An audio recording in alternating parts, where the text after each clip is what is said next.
Thank you for learning together with us. That was deeply concerning at times, deeply moving, deeply inspiring, and I'm glad we got to witness that together. And I am very grateful to have our panel of esteemed panelists with us, and I will introduce these gentlemen who've served our country all in their own way. And first off, I will introduce Jack Segal. Jack is a retired senior U.S. diplomat and former consul general whose career included service in Russia, Israel, Palestine, and Afghanistan. Among many other accomplishments, he helped draft the U.S. USSR Nuclear Risk Reduction Agreement, and he is one of the stars of the documentary, as you saw, and a star in our IAF constellation, and we're very grateful to have him here with us.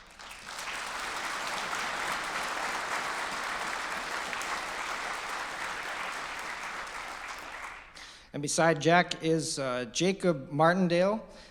Jacob is a U.S. Marine Corps veteran who served in Afghanistan's Helmand province, now volunteers with the veteran support nonprofit 22 to None, dedicated to preventing veteran suicide, and we're very glad to have NCO Jacob Martindale.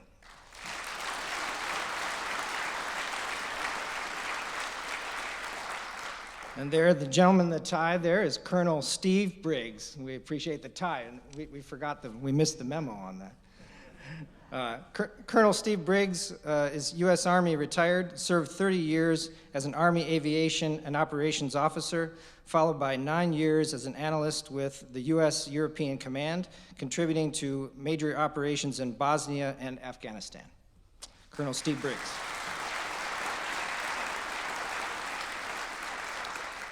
And a man we know and love very well, Major General Mike Leonard, U.S. Marine Corps retired, is a veteran of the Marine Corps. He's a veteran Marine Corps leader with 37 years of experience, having commanded forces in Panama, Kuwait, Iraq, and overseen migrant operations in Guantanamo Bay, Cuba. And I will now hand the panel over to Major General Leonard, and please welcome these gentlemen to the stage. Thank you.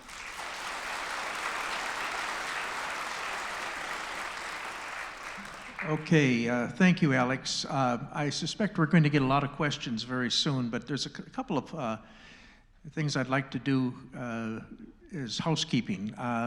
You know, this was an extraordinary film, and I don't know if you missed that one little data point. This one lady was talking about how long we pay for a war, and that the last Civil War widow pension was paid out in 2003 to Mrs. Gertrude Janeway. You pay for a war for a long time. So the decision to go to war is more than just the budget, the annual budget of that year.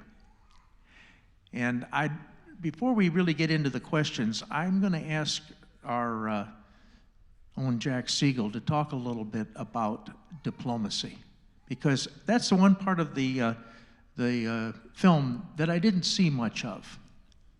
And I think it's extraordinarily important that we talk about how to avoid getting into a conflict. So Jack, do you have a few words to talk about that? Yes, thank you, Michael. That's a really easy one. We have, I think I have a unique perspective in having served in the military and then going on to a diplomatic career. When you are on the diplomatic side of things, you realize that your decisions, your recommendations could easily lead to a commitment of American resources and American soldiers, sailors, and Marines to implement what the decisions you're recommending are. So the diplomatic side of it is not really addressed in this movie, but together in places like Afghanistan that I've served, and back in Vietnam when I was a young guy, the purpose of your being where you were assigned was decided at the White House or at that level to say, we need to have military forces in this place. And then you look at what is that going to entail? How long will it take to have the forces you think you need there? and how much will it cost? And the cost side of it is kind of subdued, pushed down to a lower priority, because unlike what you've seen in this film, the real costs, the life cycle costs of all the things that you're committing are not really factored in. When I was drafted and sent to Vietnam as a young lieutenant, the decision had been made to increase our forces in Vietnam from 100,000 to 450,000 in 1 year. So we drafted a lot of people like me to become the leaders or the soldiers, and that cost was acknowledged, and it had an effect on our economy and on our society that included the opposition to the war in Vietnam. But we don't really look at the perspective that you got in this movie of what's happening now. So I'll just put one more fact in your mind. I didn't retire from the military, but I was contacted by the Veterans Administration a few years ago saying under the PACT Act, which they mentioned, a new legislation from Congress, you, Jack Segal, are entitled to medical care for your exposure to Agent Orange, way back when I was a lieutenant in Vietnam. So this cost spectrum really grows, and as they illustrated, the job of the diplomat has to be to ask, is this essential to our national security? Do we have the capabilities to do what we think we want to do in this place? And then do we have the support of the American people? So that should be the test for the conflicts that are almost assuredly coming up. Well, thank you, Jack. Let's talk about the other end of it. You know, we talk about preventing wars, but what happens when Johnny comes marching home after the shooting stops? And I'm going to ask Jacob to talk a little bit about his personal experiences with one nonprofit of the many that we have out there, but 22 to None, which is a local organization here. And just, Jacob, if you can just tell them initially about your experience in Helmand Province, and then what you've been doing and some of the other veterans have been doing here in Traverse City.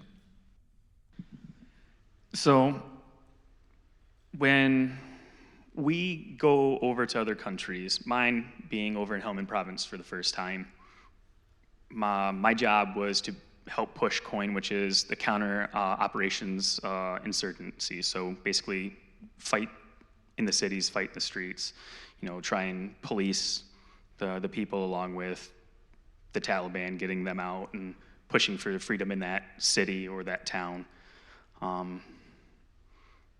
When you are one of the people to be a door kicker, you see a lot more than someone who is motor T or the admin side.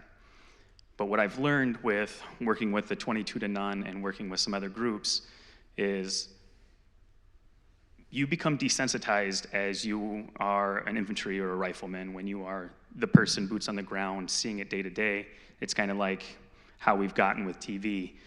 You know, things have become more and more risque and more violent and more graphical, and it's desensitized us as a society. Whereas people who don't see that, if you were to show a lot of the stuff that we see on TV to Amish people, they would have a much higher repulsive personal opinion about it. And I think that's what happens when, you know, the people who are on base or stateside that didn't see the direct combat, but then they see the after effects, you know, the guys coming back in that need medical attention or hearing or watching the reports. I mean, every time you go out, you have cameras and stuff, so people have to go through and watch your videos and, you know, make sure you did the right thing as well. And so that causes a different kind of injury. I've got physical injuries from when I was over there. I had some surgeries and stuff. I struggled with alcohol when I first came back pretty bad. PTSD set in, and it takes a toll on you, but it takes a toll on everybody else around you. And so organizations like 22 to None started because every day 22 veterans were committing suicide As in this video, it stated that we're down to 17 a day. So programs like this really do help. They do outreach, where we show up to people's houses, whether they need, someone just to talk to them, need someone to fix their house, fix their car. They don't know what to do. They're just struggling. They can call you, or they can come to these places. We have a building in South Boardman, Michigan, which is 30 minutes from here. It used to be an old school, and so now we call it the clubhouse.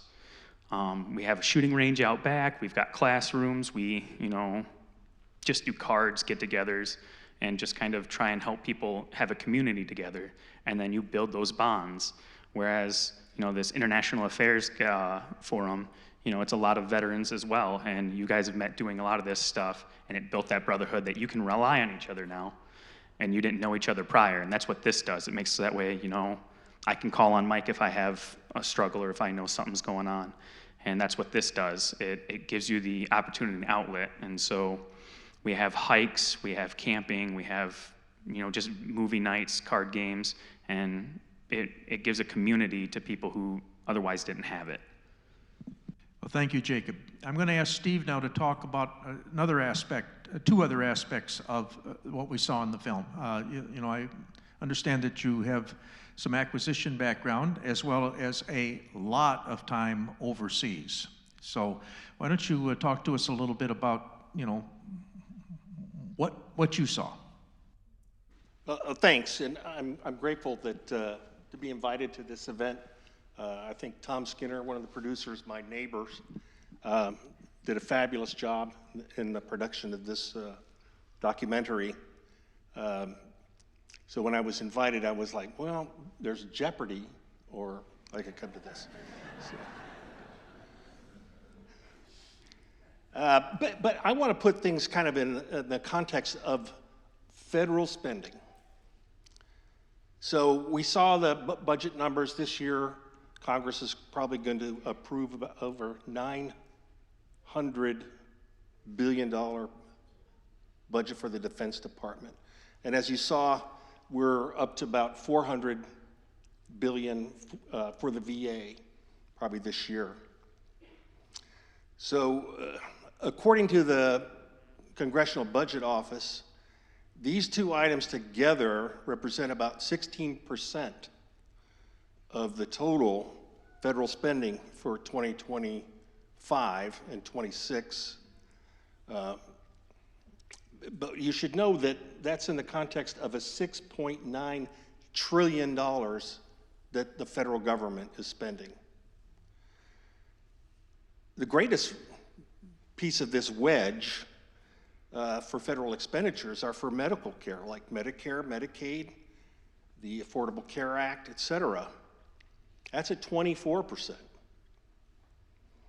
And at number two, at 21%, is Social Security. And so, let's make sure we're putting all this in that context. I should also note that the estimate of $690 billion towards our federal debt each year is around 10%. So the documentary points out that each taxpayer pays about $7 a day for our defense. And in that context, each of us are paying about $5 a day to service our national debt. So that's just something I wanted to try to put all these numbers in perspective. I also wanted to say that the producers, I thought they did a great job, and there were so many credible academics and experienced subject matter experts from the American Enterprise Institute, which is one of the many think tanks in DC. But I especially appreciated the views of Dr. Corey Shake and, of course, our own Jack Segal. And of course, it did not hurt hearing from General Mattis. I don't think you could find a more credible witness. And of course, Gary Sinise. Yeah, okay. All right. Lastly, I wanted to just say something about people. Man, I thought this documentary did a great job representing the young men and women who are serving and have served our nation. You'll recall Gunnery Sergeant Parma recruiting the Marines, Lieutenant Karkadolis, the young woman leading a tank platoon in Poland, Lieutenant Colonel Noble leading and talking about his battalion and our strategy, Army Colonel Mark Crow, subject matter expert in economics and manpower analysis, to name a few. And of course, Staff Sergeant Travis Mills, the quadruple amputee. Now that's a story of sacrifice, resilience, and I think you saw gratitude. So you get the feeling of just how lucky we are having these extremely talented men and women who chose to serve our nation. So in my view, America is sending their best sons and daughters. And it's our duty to take care of them and their families. Okay, thank you, Steve. We're going to start lining some folks up to ask questions, but while we're doing that, I'll just make a couple of points here. I don't think most of you know when the last time was that Congress declared war, but most of us were not alive. And it was December 6, 1942. Jack's the only person here at this group here that was drafted. I believe you started out that way, or did you volunteer because the draft was, you had the number? Did I volunteer? Yeah. Yeah, I volunteered, I guess. Yeah. Yeah. I was drafted. Yeah. And I was sent, I was a well-educated draftee. I had 1 year of college. And then I dropped out of college because my father got sick. So I was immediately, quickly drafted a few months later. And when I got to basic training, the captain in charge, Captain Ramon Padilla, said, "Oh, you're a college man. You're going to go to officer candidate school. So, and I'm going to get you into shape." And then he did 51 arm push-ups. And I said, "That kind of shape?" "Sure." And he did that, and I succeeded in officer candidate school. And then, but I was a city boy. I had never had a gun in my hand before I got into the Army. But that was perfect, because I had no bad habits. Right. Well, I guess the point that we're trying to make here is that we moved from the draft to the all-volunteer force. And the all-volunteer force is a two-edged sword. It gave us the best military that we've ever had. But at the same time, it comes at a cost. You saw the cost with getting people to volunteer. But more importantly, it takes the public, all of us, a little bit out of that. You know, after all, they volunteered. And some of you may have read about an exchange between Vice President Cheney and Colin Powell when Colin Powell was expressing reservations about going into Iraq. And Cheney's response was, "Well, why do we have a military if we're not willing to use it?" And if you think about that, that's the wrong reason to have a military. The all-volunteer force has made it very easy for us to go to war, even when we don't declare it. Think about that. All right, do we have some questions? I'm waiting for some folks to line up. All right.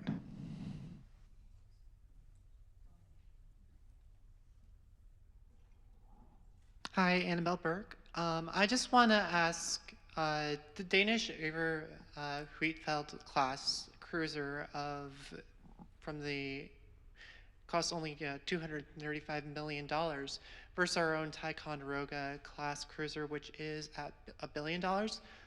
Why can countries get away with less spending as compared to the United States with the same amount of combat power? Okay, would you, I wasn't sure I caught everything. Try one more time here, just very quickly. the bottom line on the question. So why can other countries spend less money for their combat power as compared to the United States? Why are they allowed to? Is that your question? Why does it have to?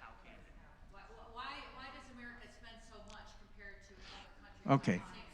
All right, thank you. Is that a good description of the question? All right, thank you very much. Do you want to take that one, Steve? Yeah, well, I have a couple thoughts about that. So, I mean, I cannot speak to shipbuilding, but I mean, everybody knows, it's not a secret that our acquisition system in the DoD is very clunky and inefficient. And so there's been a lot of effort to try to streamline and speed up these processes. But the nature of our threats is continuously changing. Think drones, think cyber, okay? And what we've learned from Russia's war in Ukraine, there are so many examples of weapon systems that take a long time to develop and get to the field. And sometimes by the time they get put into the hands of the users, they're obsolete. Man, that's not a way to run a railroad, in my view, but people should understand how disruptive and wasteful continuing resolutions and government shutdowns are to these processes. That's part of your answer there. So we have to challenge our lawmakers to come up with solutions to speed up these processes. It'll involve additional risk, but. Yeah, let me just add, it's a very excellent question. Why are we spending so much when other countries don't spend that much? The United States is spending 3.4% of our GDP at the moment on defense. And does not, by the way, include our nuclear weapons, which are separate and are part of the Department of Energy budget. But anyway, let's say our $1 trillion a year that we're spending is, I would say, we went into the wrong car dealership, and we went for all the extras that you could get when you buy a new car. So take, for example, the B-2 bomber. I mentioned in the movie that we only built about 20 of them. Why? It turns out that they were incredibly more expensive than they were planned to be.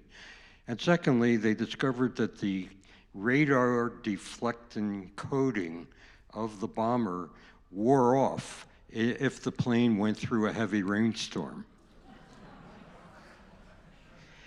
So we only built 20 of them, but I'll tell you what, they aren't going to get rid of them, because as President Eisenhower, and any young person who's never watched it, go back and watch President Eisenhower's farewell address in 1961, where he warned that this military-industrial complex, which I now call the military-industrial congressional complex, this is deciding how much we're going to spend. So those 20 B-2 bombers are still sitting there. They can't really be used in a rainstorm. Okay, we accept that, I guess. But they aren't going to be eliminated, because the B-2 bomber, the joke about it in the profession that I eventually pursued in nuclear arms control, was the B-2 bomber is indestructible. There are contracts for the B-2 in all 50 states. So it cannot be eliminated and it cannot be destroyed. It can't do its job, but that's a separate problem. We're building a new bomber for that problem. Jacob, do you have something you wanted to add? Yeah. So another big issue with spending is lobbying. So one of the things that happens is the government gives out contracts to different companies, SIG, Glock, all of them, to come up with different guns for us to use to combat better threats, to be a better efficiency weapon. But what happens is we're not going necessarily with what we need and what is better, but by who talks to the person better and who's the better lobbyist. So the basic M4 that we use costs us like $1,200 when you can go get the exact same thing in at home for the exact same style for $600. So they're literally charging us double because their buddies are the people that are running a lot of these programs. So if we can get away from a lot of the lobbying, we'll get half of our budget back. Thank you, Jacob. Sir? This movie presented, for me, a very encouraging image of an enduring commitment to NATO, which I have sensed, at least in my reading of the news and my distance from the military, is weakening, in fact, now. And this is more a question of the benefits of diplomacy and the benefits of a preventive posture than what I sense is a changing attitude of the American leadership at this point in time. I'd like to know what your sense is in terms of how committed we are to NATO at this point, and what the long-term benefits of maintaining that commitment would be, as opposed to displacing these costs onto the European community, which seems to be the attitude of the current administration. I'm going to start with Jack, if you'd like to answer that. And then, Steve, you'd spent a lot of time in Europe, at the Marshall Center, so I might ask you to say a few words as well. Jack? NATO is a central element of our defense, and I believe that with the exception maybe of a couple top leaders, most of the people involved in our defense, which is the 2 million people who are in our defense establishment, understand very well why NATO is important to us. NATO has gotten the message from President Trump to spend more on their defense. And from Secretary Hegseth, the idea that the hint, I would say, that we will not back up our NATO allies if they are attacked. I think we will. I think Rose Gottemoeller, who was in the movie, understood very clearly that we have an interest and that we have to work with our allies. They can spend more money on their defense, and they should. But ultimately, they aren't going to have the capabilities that we're going to have. And 3.4% of our GDP, it sounds like a small number, except that we have the biggest GDP by far of the 10 biggest spenders of weaponry. So, and I would add, by the way, that the top 10, if you take away China and Russia, that's about $500 billion a year. The rest of the list are American allies. So we're only talking about 2 countries here. I don't count North Korea or Iran in that same league. So we really have 2 peer competitors. And of those 2, I would say only China is really moving forward. But the one that's fighting the war in Ukraine is Russia. And we have to be very cautious about what Russia perceives as its benefit of fighting and attacking Ukraine. Because if it sees that it's getting away with it, and that it can do it and not get a reaction from the United States, there are other countries that it will kind of look hard at. Moldova is not a NATO member, so that's a very likely target. And there are other countries that are kind of less in the game because they're farther away from Russia. So Spain doesn't put as much into it as they might. Portugal doesn't. There are opportunities here for NATO countries to do more, but they have to have the pressure from below, and particularly from our political system, that reacts to the idea that we're not going to support NATO. There's been no reaction from the Congress yet on this, and I'm waiting for our congressman to speak up in that direction. I might have a long wait. Steve? Well, I mean, in my experience as a young guy, I went to flight school and with NATO allies and partner nations alongside me in our classrooms and out on the flight line. My first tour was in Germany, and again, I had multiple opportunities to work with allies and partners over there. It's a great institution. They have been able to standardize and do interoperability to a great degree. At the more strategic level, you know, Mr. Putin definitely miscalculated, you know, that he was going to drive a wedge or try to weaken NATO, and you know, the worst thing happened. Finland and Sweden decided to join NATO. So I don't think he was expecting that. But, you know, I think it's fair to say that the United States has been taken advantage of during my time in the military. Going back to the Clinton administration, every president has strongly urged our allies to take more responsibility for their defense, both financially and in terms of their military capabilities. I did read an interesting article last week that Germany has voted in the first step to restarting their draft.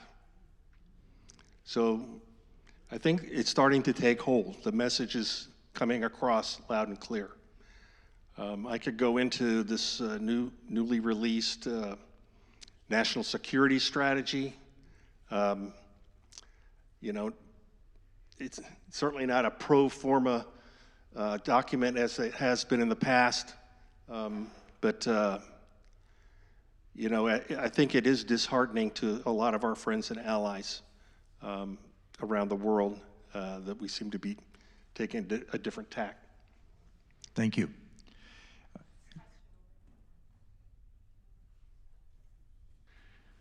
First of all, gentlemen, thank you for being here tonight, and thank you for your service across the different areas in which you have served. I also read the NSS, and as inefficient as the current procurement allocation system may be, there was a sense that we were trying to accomplish something, some constellation of capabilities, support, et cetera. And I think that's being challenged now. And I'm curious as to what your perspective and your thoughts are on this change in direction, what that means in terms of our capabilities, what that means in terms of our costs, what that means in terms of our relationships with our allies and those who are not our allies. Are you referring to the new national security strategy specifically? Yes. Okay, thank you. Who wants to take that first? Go ahead, Jack. Go ahead. Ultimately, all these questions are not about military capabilities. They're about our political commitment to the rest of the world and the rest of the world's commitment to us. So we created NATO to make it possible for NATO countries to fight together. That meant, you know, if you need fuel in your truck, do you have the right capability to move fuel from a tank truck into your truck? Every NATO country had to be able to do that, and they had to standardize to the extent possible now. It's never 100%. But we have that strong capability in NATO. What has to be understood, though, is that allies are what make us strong. The only countries that we're competing against are China and Russia. And their allies are Iran and, you know, Belarus. I mean, come on. We are the ones who have friends in this world and who admire us because of what we represent. So we have to capitalize on that. Now, Karen and I have worked in the Soviet affairs for a long time. And there was a period when the relationship with the Soviet Union was bad. But we never stopped talking to the Soviet Union. We forced them to talk about things we wanted to talk about, and they forced us to talk about things that they wanted to talk about.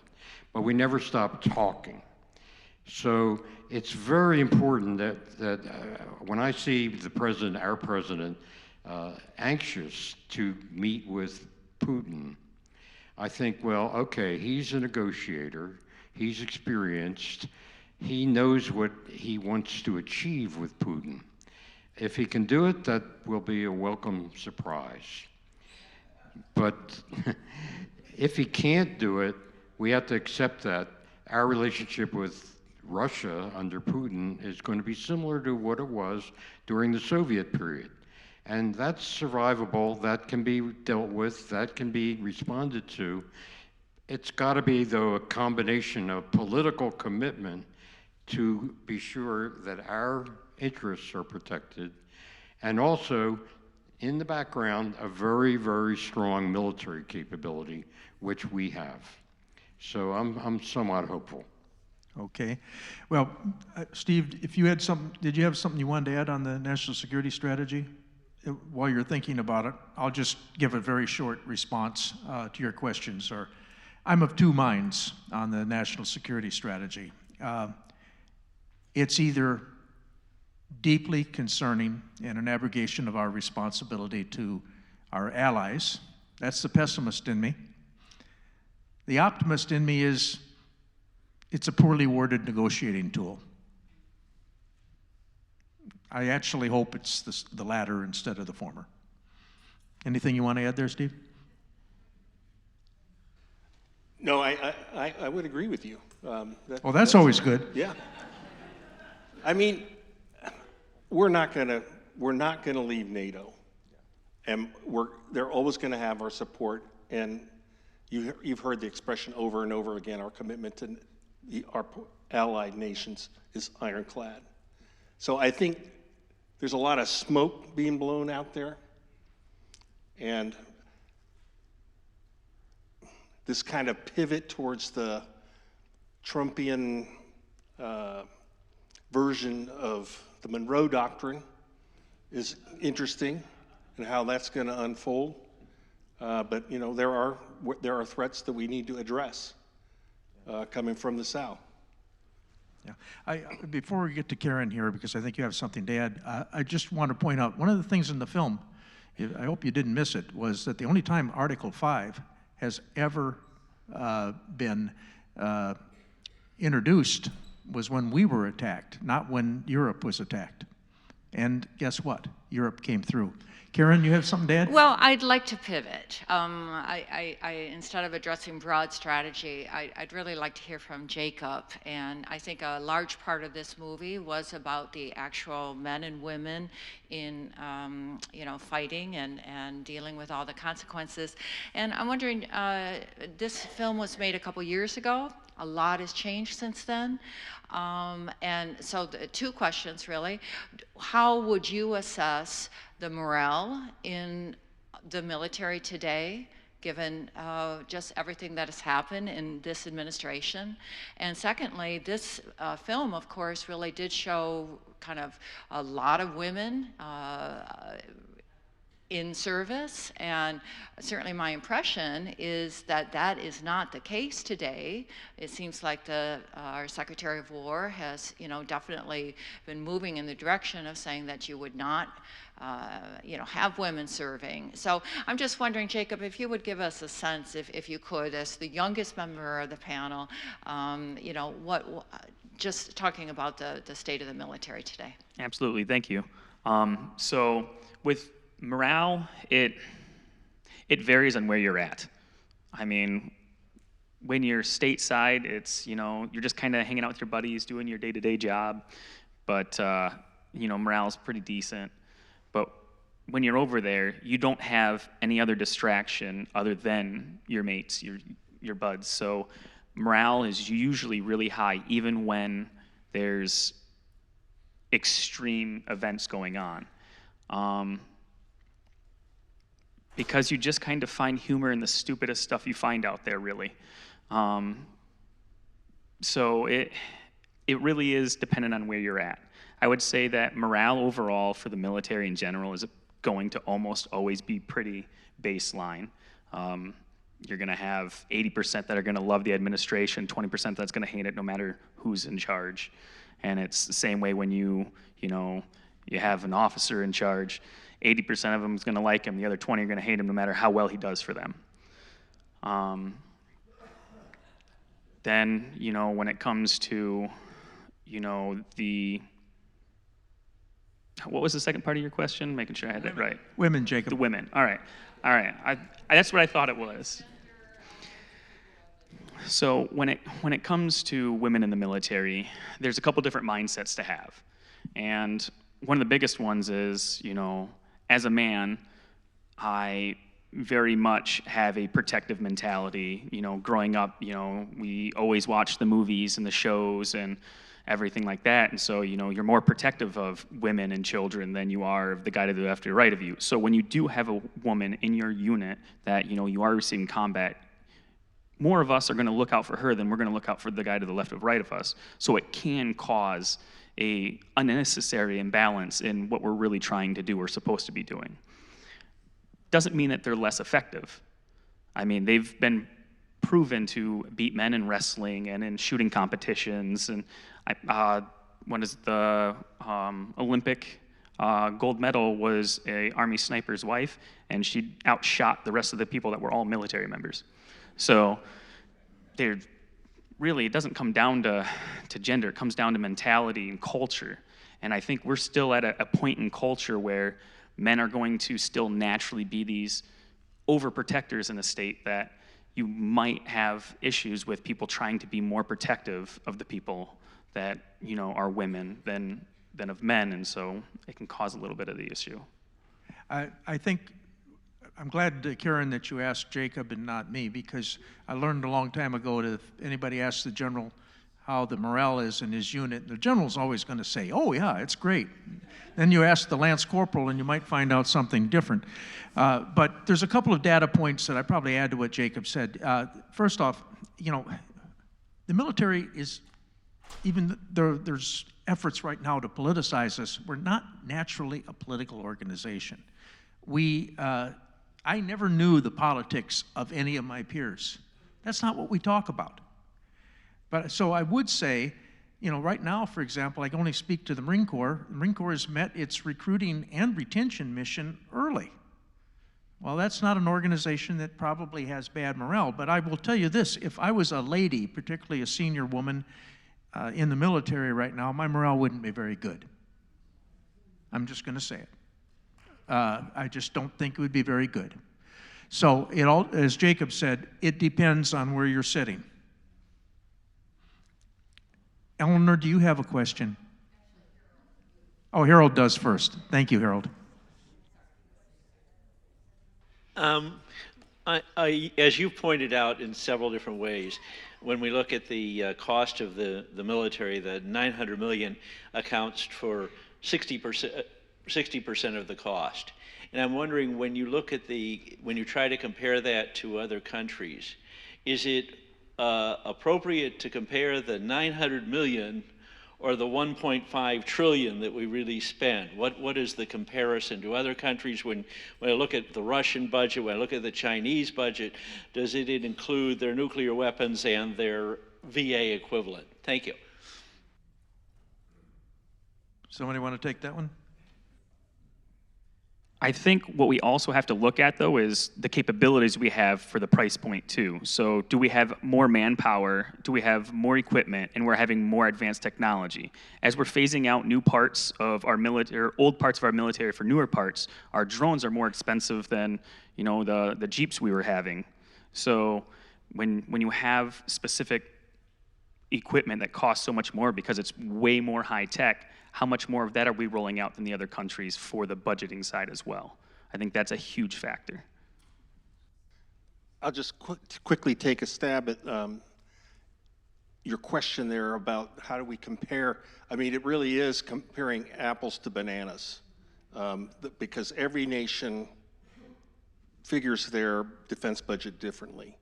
I would tell you that in my time working with the German government and the Bundeswehr that, you know, they take into account all the money that like what we would spend for USAID, for development programs, democratization programs, things like that. They roll all that into their defense budget.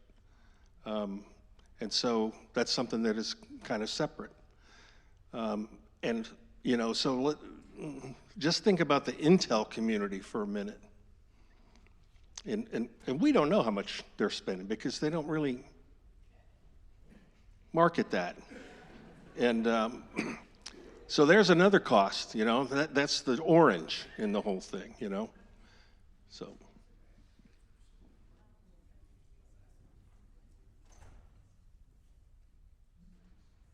I want to thank you gentlemen for tonight. This is fantastic. And Jack, I came up here after I heard you make the comment about whoever, I don't know who the manufacturer of the B-2 is, but they have plants in 50 states for a reason, because all the lobbyists. I will admit to having been a lobbyist in DC for 35 years, working for an environmental nonprofit, so a little different kind of reception than you get if I was with Grumman or someone. But I was struck in the movie. I wasn't aware of the intense consolidation among defense contractors. I've always thought a lot about Eisenhower, and particularly his warning about the military-industrial complex, but we're down to 5 companies where there used to be 55, and I'm just curious, what impact have you all seen on that on just cost, what you get for bang for the buck, entrepreneurism, the usual things you look for? There's not such a thing as a small business defense contractor, but you know, small businesses usually do better at creating new things that make advances than big giant corporations. And I'm just sort of curious what you guys have seen and what you feel the impact of that incredible consolidation has been. I'm going to start and then find out who else wants to talk. I'm very concerned about it because what it affects is your resilience. And I'll just use some examples here. I participated in the invasion of Iraq at the early stages, and we said we were going to get to Baghdad in 17 days. We got there in 14 days. And it's a good thing we did because we were very nearly out of several critical things. We had about 12 days of supply of a type of ground battery called a BA 5590. Jacob probably knows what they are. I was buying them from China, knockoffs, Australia. I probably violated every single federal acquisition regulation in the book and still didn't have enough. We had 17 days of supply of MREs left, meals ready to eat. We were almost out of food. And we had about 13 days of supply of 5.56 ball ammunition. That's the stuff that goes in an M16, shoots people. And anybody that tells you that our logistics or our production capability will surge to support the needs of the American people in a timely fashion, well, I've got some property in the Upper Peninsula I'd like to sell you. Who else would like to respond? So now that it's down to 5, what ended up happening was each one of those bigger groups bought a whole bunch of the smaller companies, and then they just phased them out. They're monopolizing, and what happens when we have monopolies is the price of the object goes up while the quality goes down. And it makes it nearly impossible for anybody else, in order to get those contracts, to get a good enough price point, because they're gonna have to now fund a new startup, fund a new business, get the time. The government's not willing to do that, along with the lobbyists are friends with the people that are giving these contracts, so they're not going to want to screw their friends over. So it really comes down to we're spending twice as much for half as good. Yeah. They're setting the price point.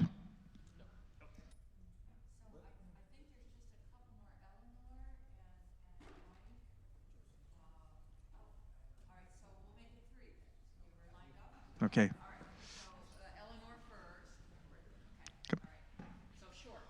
Okay, This is, I think, mainly directed to Jack's comments earlier about the, obviously the cost of a war in all respects and how we should be very careful before entering into a war. So, number one, does it bother you that the Department of Defense is now called the Department of War?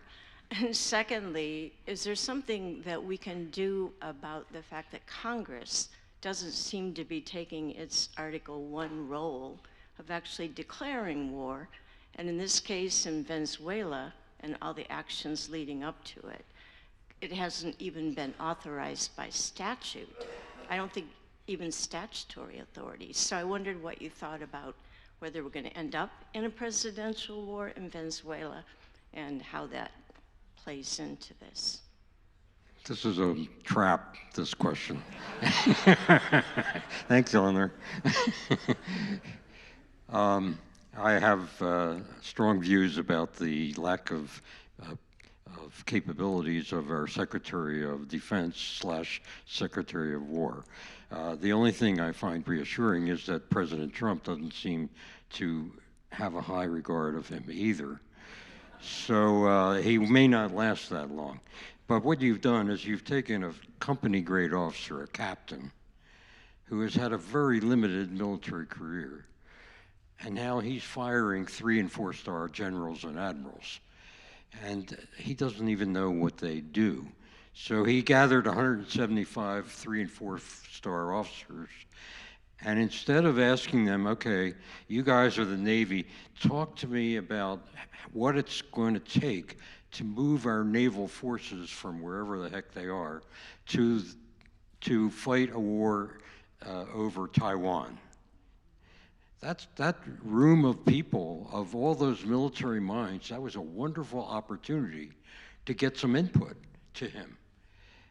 Instead, he lectured them about haircuts and wokeness. Now, that is a missed opportunity.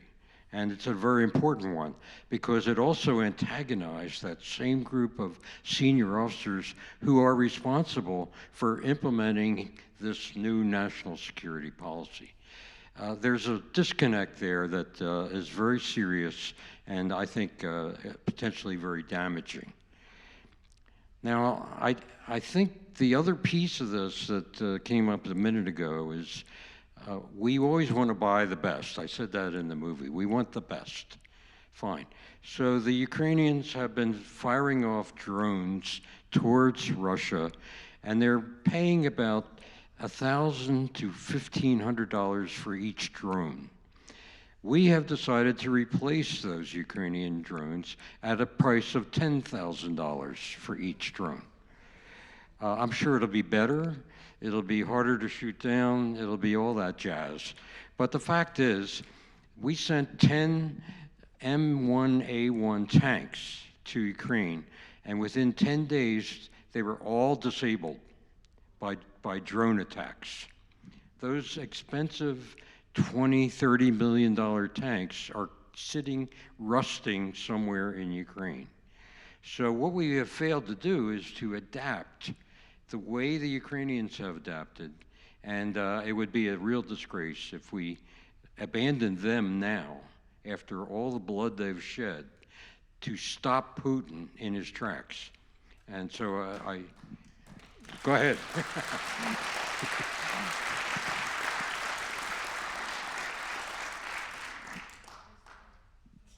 And Eleanor, in response to the second part of your question, in terms of Congress's responsibility to declare war, it goes well beyond this administration. They have not exercised their responsibility in 83 years.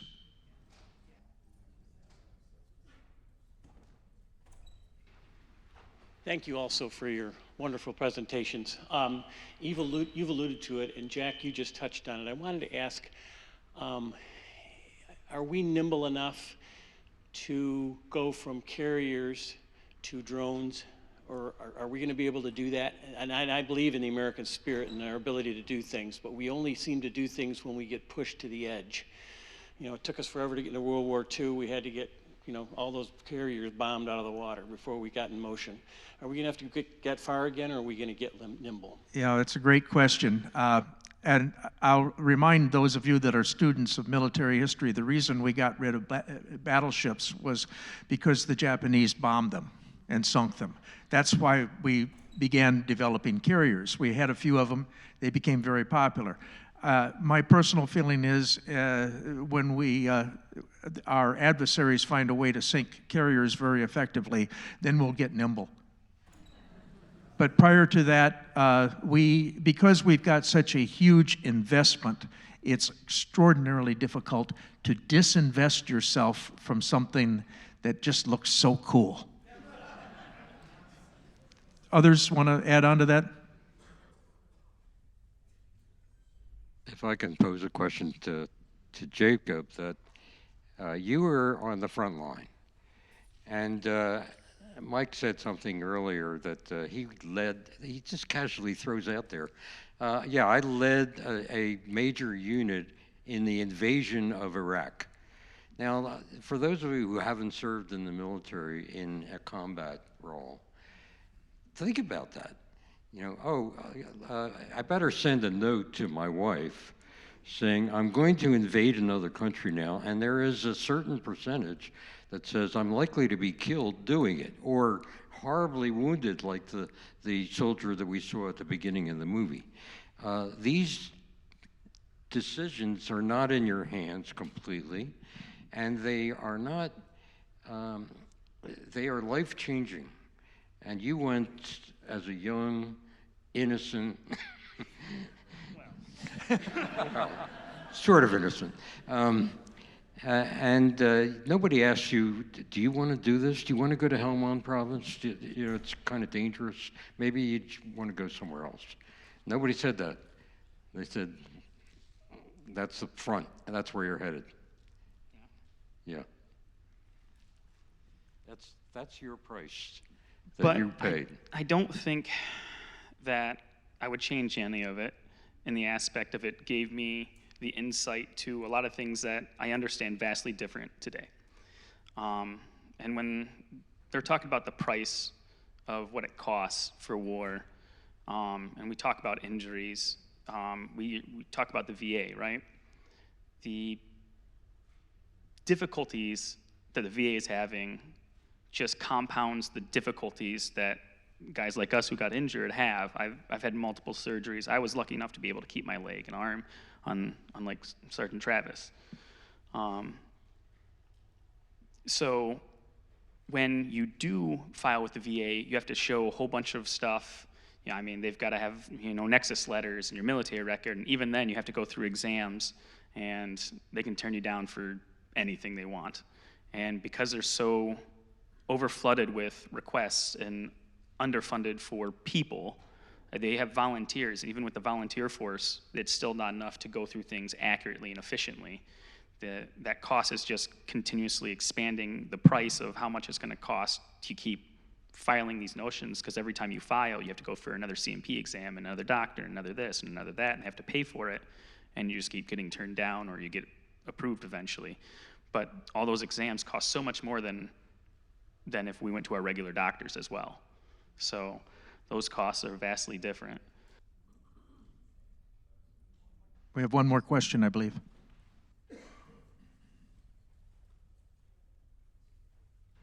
Thank you for your service.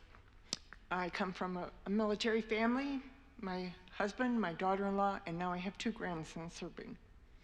And my question regarding the cost, and it goes back to Jacob's experience. How do we, or is there anybody who is working to minimize the resulting environmental and human cost of like burning and doing what we did in Afghanistan, so that we don't have these costs down the road? How do we get effective change in our culture and our behavior as military? Thank you. You want to start, Jacob? So, deployed in Helmand, Camp Dewey has different outposts that guard posts you have to watch. And if you're on, I think it was post 1, that's where the burn pit, no, post 3. Post 3 had the burn pit, and you'd sit there and that's all you'd smell all day, and so you were exposed to it nonstop, 24/7. If you were anywhere, even on that side, it was just burning all the time. When you're setting up a FOB and you have... That's a forward operating base. No, sorry. Yeah, when you have a forward operation base and you make your plywood toilets is what we call them. They're just boxes, and then you got barrels underneath. You go to the bathroom, you pull it out, and you burn it with kerosene, stir it with a stick. Those are constant things that we don't have a good solution for yet. Whereas the naval ships, all their garbage, all their extra food goes into these compactors and then get put in these metal rolled bins, and they get stored until they come back. So until we can find out a good way to get rid of batteries and vehicles and just outdated equipment and papers at a financially good cost to the military is what it comes down to, because it's only going to increase our cost to ship these back to recycling centers or do anything with it other than burn it. Yeah, I'm going to address probably a bigger picture and I think Jacob has really described, what happens to the boots on the ground here. Don't go to war for the wrong reasons, okay? Yeah. I'll just tell you a quick story. The night before we crossed the berm into Iraq, I had my entire staff. There was about 10 o'clock at night, and we'd done all the planning, and I said, these are all colonels and lieutenant colonels. I said, how many of you think we're going to find weapons of mass destruction? Raise your hand. Not a single hand went up. I said, well, that's good. I wouldn't want anybody disappointed. All right. And we laugh. But the point is, we should never go to war for the wrong reasons. And those of us that are leading people like Jacob should never forget that they're sons and daughters who have mothers and fathers and spouses. And anybody that is in a position to lead, if they can't remember that, they have no business wearing the uniform.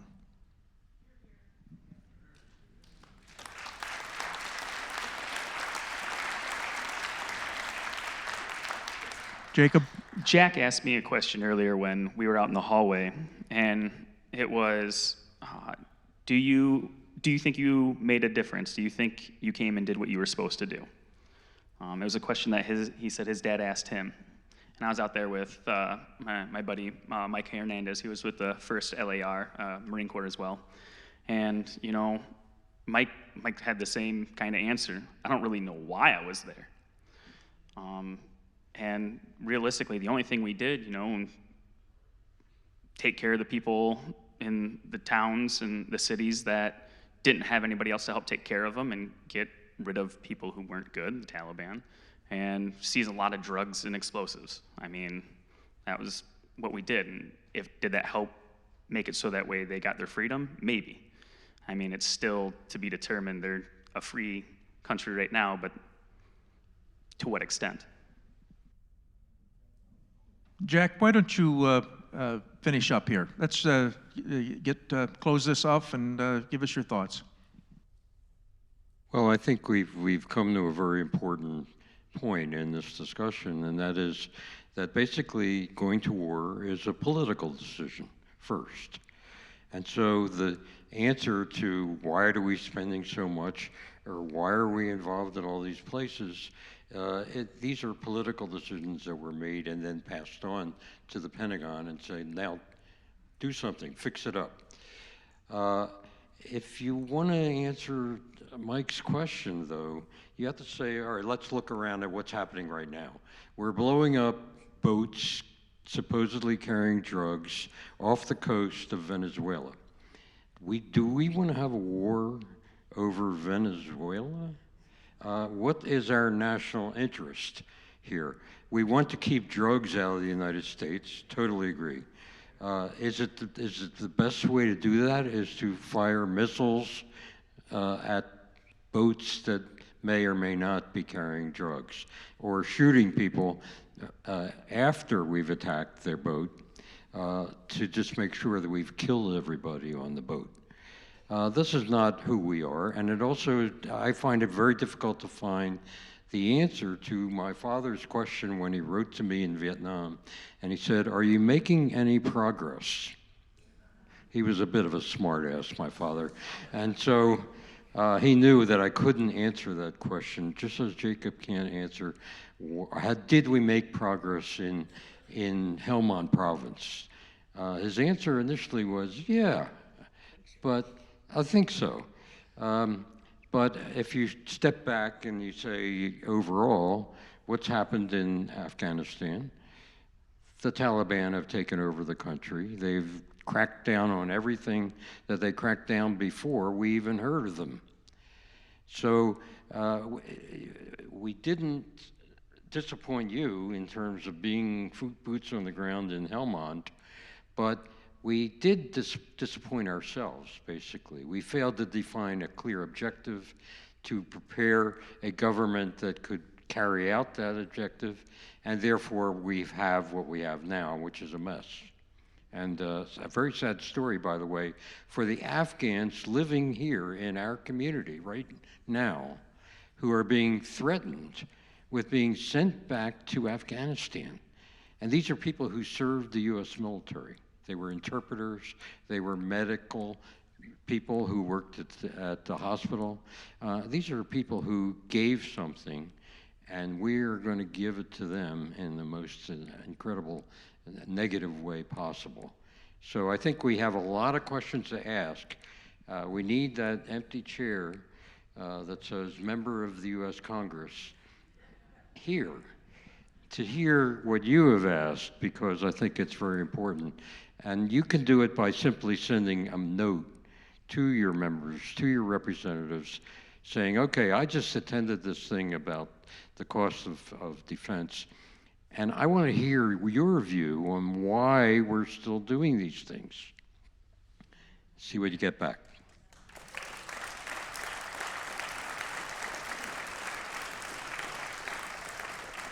Thank you, Jack, and thank you to our esteemed panelists. That there's just an immense amount of complexity to all this and an immense amount of ambiguity as well. And we had a wealth of knowledge and experience on our stage, and we're very, very grateful for their time and energy and insights, and very grateful to all of you for your great questions.